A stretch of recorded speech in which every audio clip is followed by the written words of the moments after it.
Aquella mujer es mi tía. Creo pocas veces compartir con ella mis cortos 14 años y no recuerdo cuando la vi por última vez. No me pidan recuerdos de momentos que carecen de importancia en esta etapa de mi vida, y menos ser consciente del tiempo. Aquello nunca fue importante para mí. Sentado en la escalera intentaba hacer memoria de ello y de ella. Sin embargo, lo único que se venía a mi mente con total certeza es que mi tía Rosario causaba un miedo y pavor insostenible en mí. Algo había en ella que nunca me gustó y me atemorizaba en demasía. Si algún vago recuerdo invade mi mente en este momento, es que siempre llevaba un cigarro en la boca, como si fuese un tabaco inagotable, pues me parecía que siempre era el mismo cigarrillo. Pero no, era una fumadora empedernida y consumida por el tabaco que le costó aquel maldito cáncer de laringe y la traqueostomía posterior. Fue ahí cuando aquel miedo se transfiguró al terror, y aquella voz ahogada, asfixiante y terrorífica de la tía Rosario, no saliendo de sus cuerdas vocales, sino más bien de aquel asquiento y podrido agujero en su garganta. Simplemente helaba mi sangre y me sumergía en un miedo que absorbía mi pequeño ser. Como si supiera de mi pavor, se dirigía a mí o intentaba hablarme justo a mis espaldas, parada al final de la escalera, con aquellos sonidos guturales espectrales, casi como gemidos fantasmales o demoníacos, que me llamaba por mi nombre. Podía casi sentir el silbido de aquel agujero oscurecido de tonalidades amortadas y verdosas, como carne descompuesta, por donde se comunicaba con el resto. Aquel intento espantoso de diálogo o de conjugar palabras se mezclaba con el sonido de su lengua, la cual intentaba sopesar la sequedad aún más asquienta de su podrida boca inerte e inutilizable. Ahora que lo pienso, mejor, mientras tapo con mis manos mis oídos para no escuchar sus lamentos, recuerdo un par de instancias en que había intentado dialogar conmigo en este brutal estado. En ambos casos recuerdo haber corrido despavorido, sin argumentar motivo alguno, y recibiendo los regaños de mamá por mi falta de educación hacia la tía. Pero aquel miedo y pavor es distinto al que siento en este instante. Le escucho a mis espaldas, pero su cuerpo yace en el salón principal, en donde es el centro de atención de toda la familia y conocidos, reposando en aquel ataúd negro como la noche y velado con 4 luminiscencias artificiales, rodeada de coronas y flores cuyo aroma inundan la casa y apestan mis narices. La tía Rosario está muerta. Casi de reojo, y mientras inicié la estampida escaleras abajo, pude verla, con aquel vestido negro anticuado y casi como una sombra oscura y humeante. Mi corazón latía con fuerza cuando alcancé a mamá en el salón, pálido y sometido a este miedo indescriptible que parecía carcomer mi pequeña alma. Mamá me abrazó mientras mi vista no se despegaba de la negrura de aquel ataúd.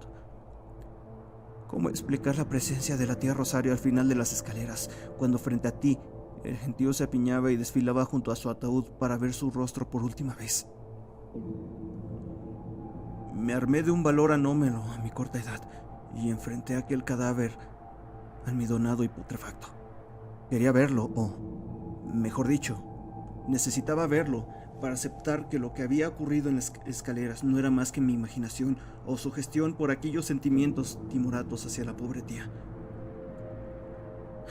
Respiré hondo y desfilé en dirección al ataúd, en forma lenta, y como mis temblorosas piernas me lo permitían, haciendo que aquel viaje de apenas 4 metros se transformase en una peregrinación al abismo y a los horrores.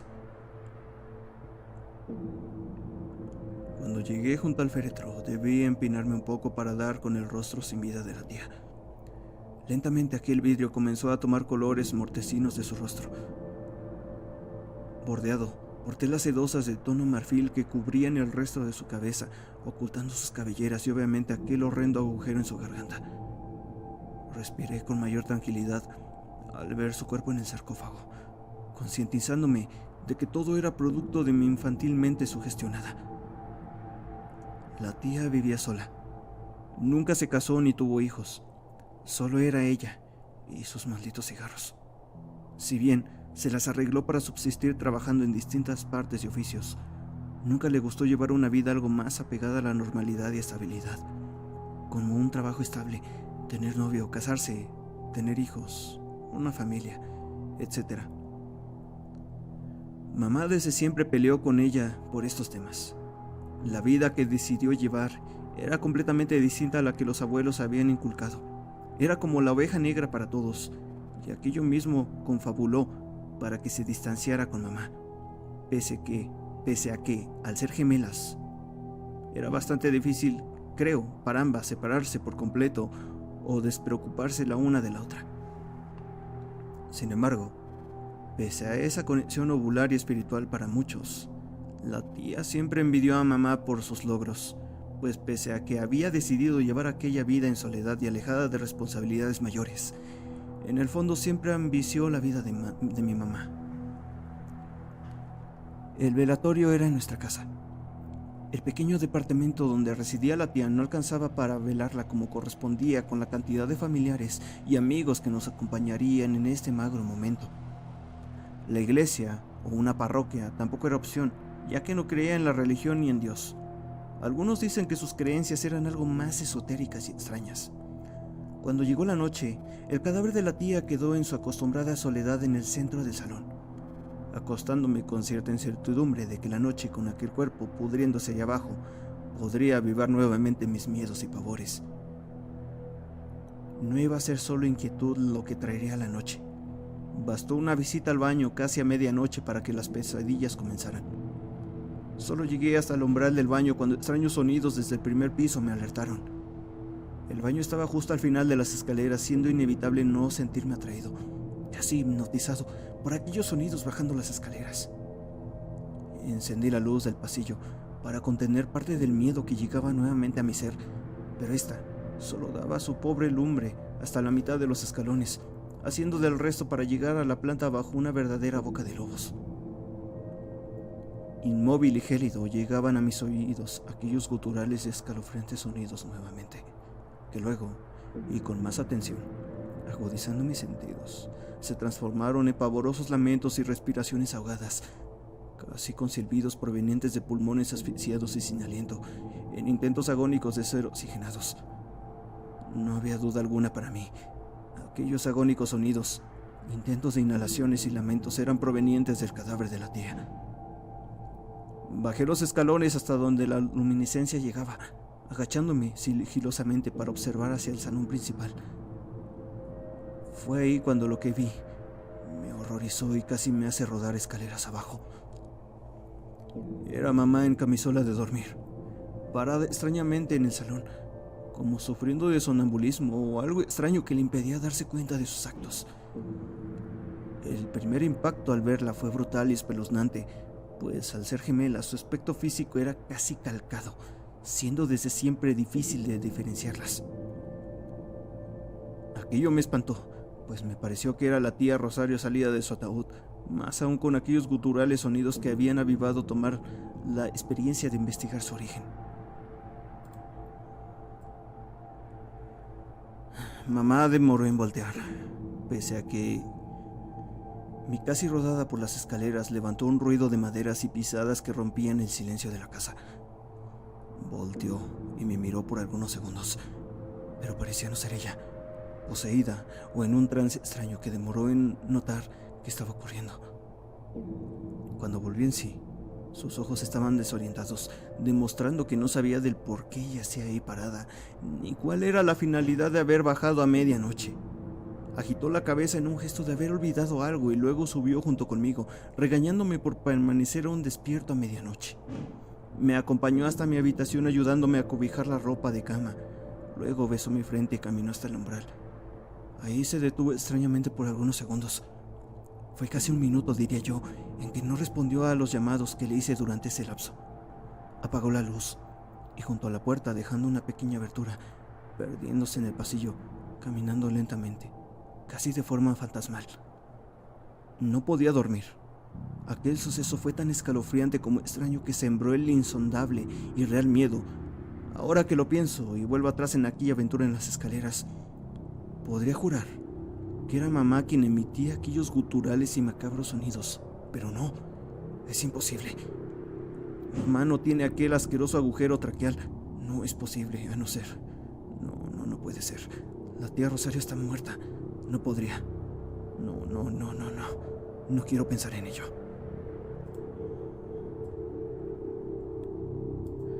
Aquella emoción primaria me sofocaba de forma intensa. La percepción de peligro inminente rodaba en mi pecho, pero era también perceptible en toda la casa.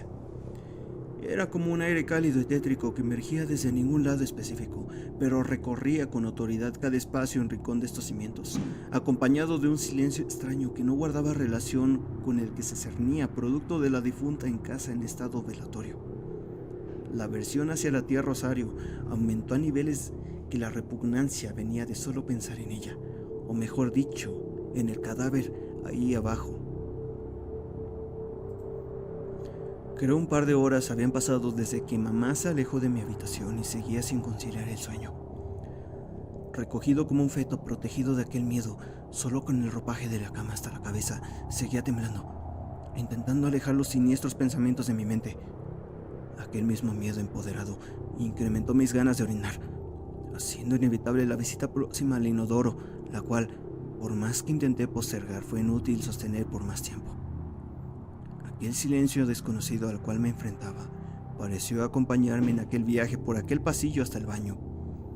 Rápidamente mirando hacia atrás en todo instante, evacué mis fluidos por momentos, derramando parte de este sobre el borde del excusado.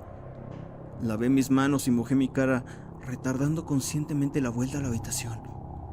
Aquel viaje que de niño sueles temer creyendo que a tus espaldas en la oscuridad alguien te seguirá, haciéndote correr los últimos tramos hasta meterte a la cama sumergido en un miedo que solo alberga tu infantil mente. La puerta de mi cuarto estaba cerrada. Recuerdo haberla dejado abierta al salir y ello me causó pavor. No pudieron ser mis padres, pues desde el umbral se observaba claramente mi ausencia en el lecho y mis ropas de cama tiradas casi en el suelo. Mi mente ya se encontraba trastocada y sugestionada a niveles inimaginables para un chico de mi edad cuando vino lo peor. Luego de acostarme sentí aquellos sonidos bajo la cama, aterrándome de manera tal que comencé a sofocarme bajo las ropas y mis extremidades temblaron, pareciendo perder sus fuerzas y movilidad. Aquellos sonidos eran como uñas rasgando la madera, pero no la del suelo, sino de las literas de mi cama, como queriendo carcomer sus maderos hasta quebrantarlos de forma rápida y desesperada, emitiendo en su actuar ruidos indescriptibles. Eran tan similares a un enorme roedor mordiendo la madera con poderosos dientes y quijada. Comencé a sollozar y a gemir del terror, pero mi garganta parecía ahogar mis intentos de elevar mis gritos o pedir ayuda. Luego, intempestivamente, vino el silencio ensordecedor, como que aquella cosa bajo mi cama había dado cuenta de mis intentos ahogados de pedir auxilio. Fueron segundos interminables, desesperantes, y todos los calificativos se hacen pocos para describir tan pavoroso y escalofriante momento. El reloj en mi velador parecía retrasar cada tic-tac de un nuevo segundo, como queriendo ser partícipe de todo esto, aportando el miedo. Algo comenzó a arrastrarse bajo la cama. Podía sentir unas manos aferrándose a las tablas, impulsando un pesado cuerpo reptante.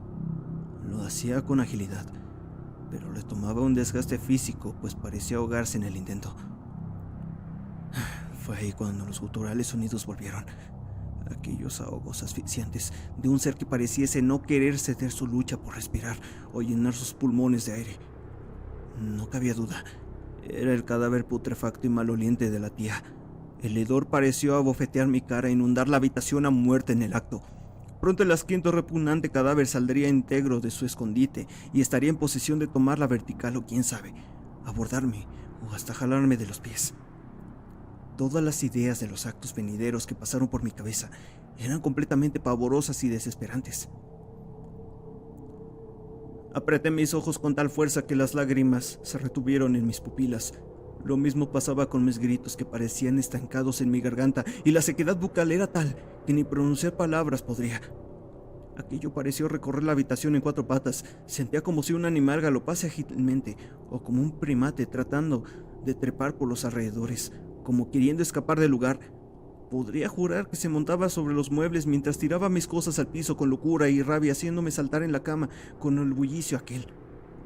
Este ser espectral y antihumano frenó de golpe su locura, y en segundos El colchón pareció bajar su nivel a mis espaldas. Suavemente y de forma lenta rechinaron los resortes colchoneros. Se estaba recostando junto a mí, emitiendo una risita macabra y burlana que sonó tan cerca de mis oídos que sentí casi su podrido aliento. Luego aquella voz gutural comenzó a susurrarme y todo se fue a negro. Sentí desvanecerme al instante mientras la calidez de mi orina empapaba mi pijama y recorría mis piernas. Cuando volví en sí, papá me agitaba y a mis espaldas mi madre yacía recostada, con sus manos puestas sobre mi cuello y actuando extrañamente, desorientada, no consciente de sus actos, sonambulenta. Papá me sacó de cama y me abrazó con fuerzas confrontando a mamá. Mis ojos extremadamente dilatados y llenos del terror absoluto no le quitaban la vista a mamá mientras derramaba aquellas lágrimas contenidas y sollozaba casi gimiendo con locura y desgarros de horror. Mamá se paró algo aturdida, como no comprendiendo sobre sus actos nuevamente. La idea de que era sonámbula resonó con más fuerzas como causante y papá también lo entendía así. Pero había algo irregular y siniestro en todo esto que carcomía mi mente con otras macabras ideas. Estaba casi seguro de que mamá estaba siendo poseída, pues su actuar iba más allá que un caso de sonambulismo.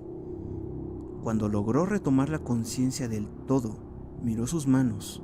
Sus uñas le dolían y más de alguna se mostraba quebrada y sucias, llenas de negrura y restos de astillas, producto de lo que minutos antes escarbaba de forma desesperada bajo la cama.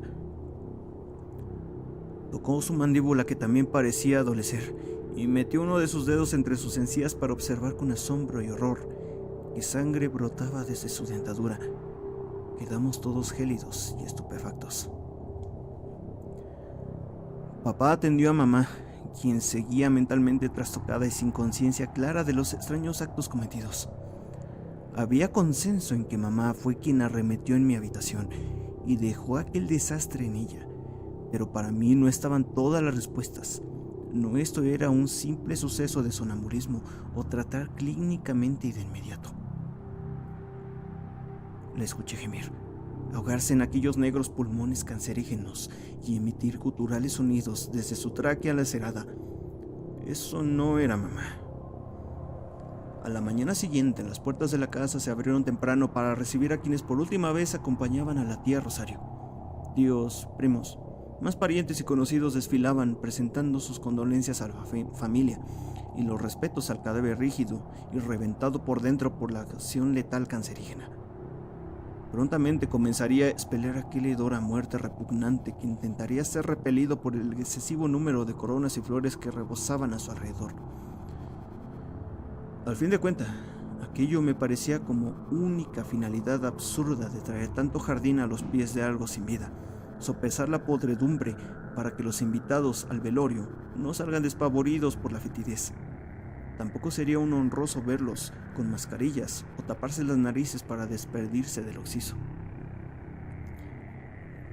El segundo día del velorio terminó más temprano que el anterior.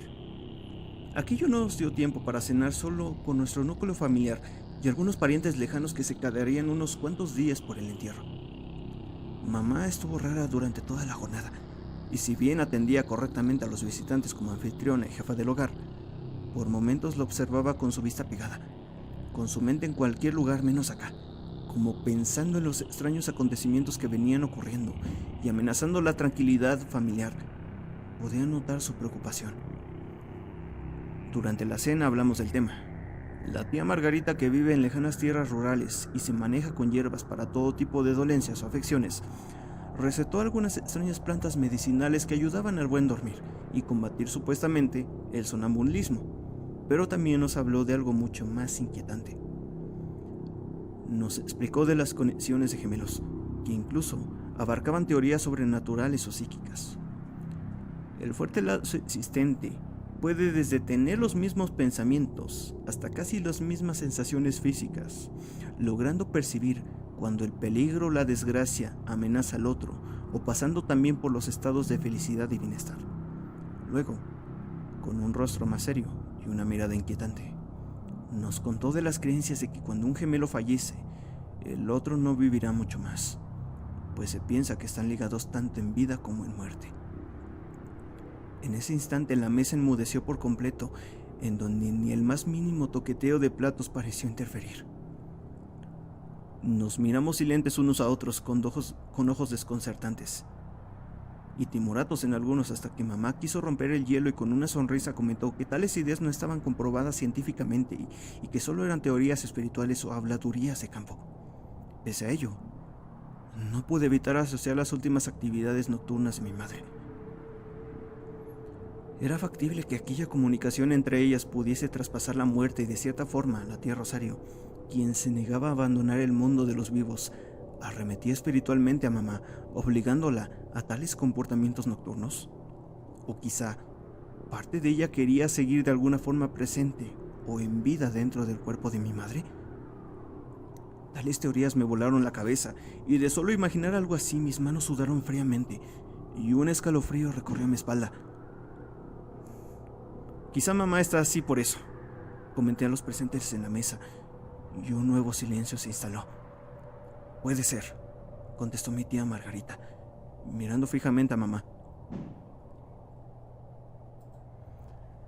Tal vez aquella conexión esté causando todos estos acontecimientos en tu madre. Fue ahí cuando mis teorías de posesiones fantasmales o espirituales tomaron más fuerza sobre lo que mamá estaba padeciendo.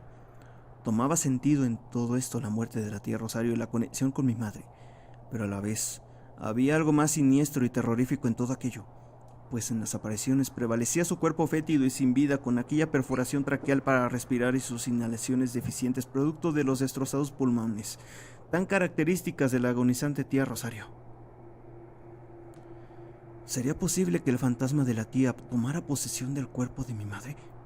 Luego, cabeza agachada y con voz timorata, mi mamá confesó que por las noches no paraba de soñar con su hermana. En aquellos sueños, la iba a buscar en forma espectral y demacrada, horripilantemente cadavérica y carente de toda vida, como un muerto viviente emergiendo de su tumba.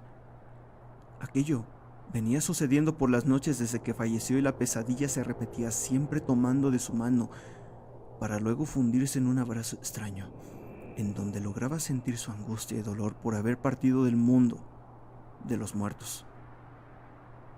Luego, aquella osamenta putrefacta se desvanecía entre sus brazos en forma de humo grisáceo, acompañado de un lamento largo y agonizante.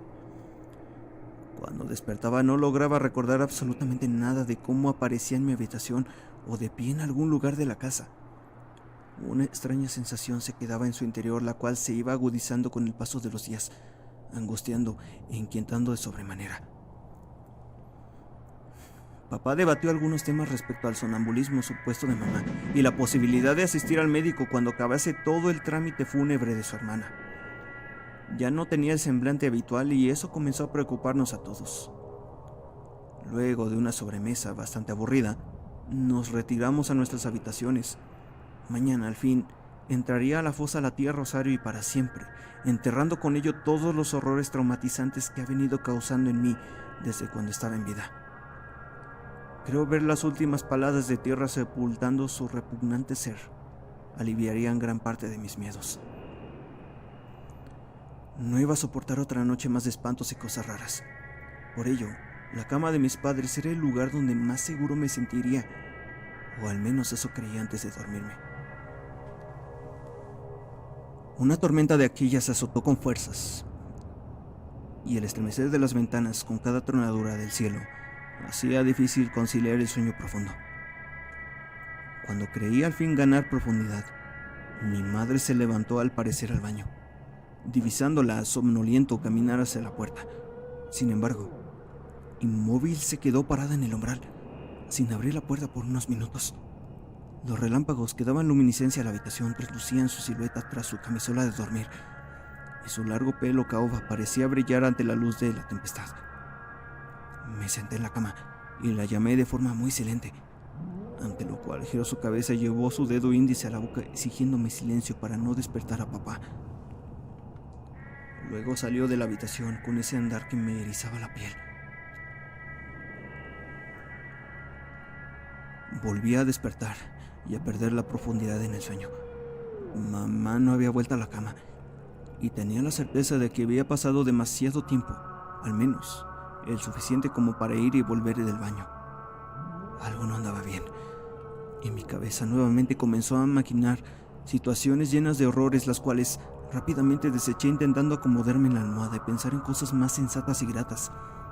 Casi llegó a contar ovejas.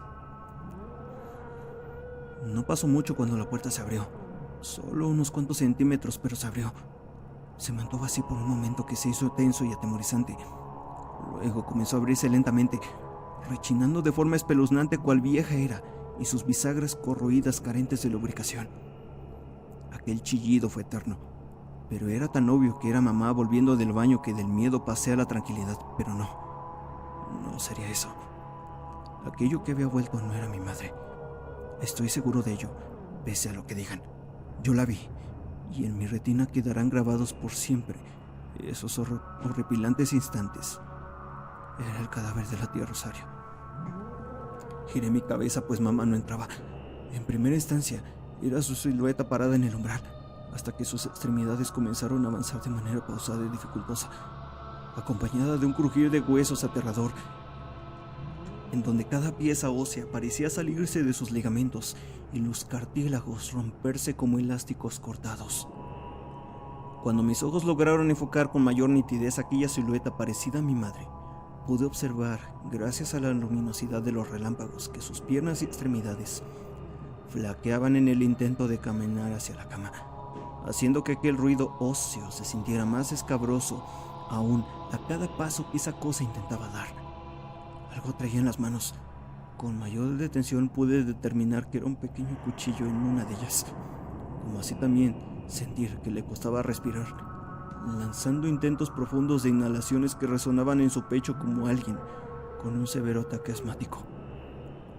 Aquellos guturales sonidos se hicieron cada vez más intensos y largos, transformándose en algo ya casi demoníaco, como aquellas voces de posesiones satánicas de las películas. Asustado comencé a agitar a mi padre hasta despertarlo. Tan impactado como yo quedó sentado en la cama, impávido de lo que observábamos en la oscuridad, gélidos y consumidos por el miedo de ver a tal criatura parecida a mi madre avanzar hacia nosotros, casi quebrantándose a cada paso. Eso no era mamá. Papá encendió la lámpara del velador, como si fuese poco lo que teníamos frente a nosotros. Atónitos y desconcertados quedamos al observar, ya con luminiscencia, que aquel ser horripilante frente a nuestros ojos ahora era mamá, quien, con mirada perdida, pupilas dilatadas y un semblante pálido, seguía emitiendo guturales sonidos de ahogo, fraseando palabras que en un principio no entendíamos, producto de la falta de aire mostrada. Nos acercamos y todo fue aún más horrendo. Era la frase que salían de sus labios mientras intentaba aspirar aire por su boca. Luego de la nada llevó aquel cuchillo a su garganta y comenzó a darse punzadas intermitentes y carentes de fuerza, justo a la altura de su laringe, lo que nos hizo saltar de la cama olvidando el miedo por algunos instantes. Las punzadas rasgaron su piel y la sangre brotó de inmediato, recorriendo su pecho y manchando su camisola. Papá le quitó el arma sin mayor esfuerzo, pues carecía de fuerza corporal, gracias a Dios. De lo contrario, pudo haberse cortado con mayor profundidad. Ambos la tumbamos en la cama mientras seguía repitiendo que no podía respirar.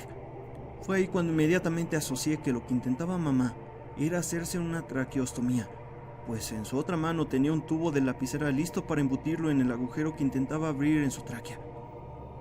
Papá la revisó por si tenía algún atragantamiento con algún objeto o alimento, o algo que la hubiese envalentonado a cometer tan salvaje acto contra su cuerpo, pero nada. No había absolutamente nada anormal, y luego de darle unas bofetadas para que volviese en razón, logró reaccionar y salir de aquel macabro estado, quedando nuevamente con aquel estúpido rostro de incomprensión total a lo que estaba ocurriendo y desentendida total de sus horrendos actos. Cuando notó sus heridas autoinfligidas, casi enloqueció del miedo.